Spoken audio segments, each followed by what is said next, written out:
The groom wants a bride so much that he takes her hand. Grace and peace, everybody. Welcome to Sabbath School Study Group. My name is Chris Bailey. We are on the road, this time in Atlanta, Georgia. We are so thankful that we have examples of what God is going to do by what he has done. And of all people, we're going to look at Ruth and Esther. These sisters have some lessons to teach us, not just in terms of our faith in God personally, but also our faith in God prophetically. So what lessons in prophecy can we learn from Ruth and Boaz in this study? Well, let's go back to the Bible. In Ruth chapter 4, verse 13, Boaz took Ruth, and she was his wife. And when he had went in unto her, the Lord gave her conception, and she bare a son. The key phrase, Boaz took Ruth. This is setting up a paradigm for how the groom or the husband relates to the bride or the wife, because prophetically, the church is the bride of Christ. So that makes Christ the groom. So it wasn't a matter of Ruth approaching Boaz. It was Boaz who asks Ruth for her hand. It is Boaz that takes Ruth as his wife. It is Christ who was taking the initiative to approach his bride. So we don't have to go looking for him. The groom wants us so much, he comes after us. Hey family, if you really are being touched by what you're hearing, we appreciate you passing this on to someone else. Make sure you like this video, it helps others find it. Please subscribe to the channel so we can stay in touch. And by all means, we'd love to come to your church, your school, your group. Just hit us up with an email. That's contact@changeministry.org. You see the paradigm here in Genesis chapter 11. Now these are the generations of Terah.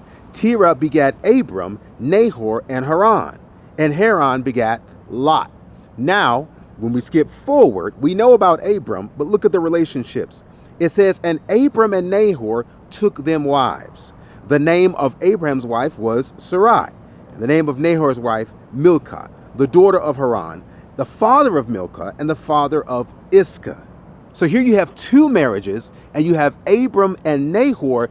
They take their wives. And I'm not talking about by force. We're not talking about aggression here. We're talking about the pursuit. It was Abram's responsibility, and it was Abram's desire to pursue Sarai.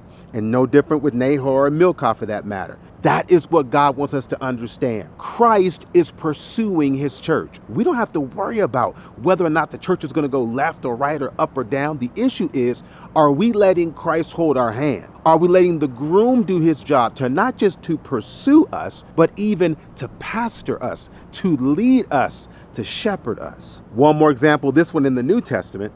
It says, saying, Master, Moses wrote unto us. You may probably remember this question that was posed to Christ. If any man's brother die, having a wife, and he die without children, that his brother should take his wife and raise up seed unto his brother. There were therefore 7 brethren. The first took a wife and died without children.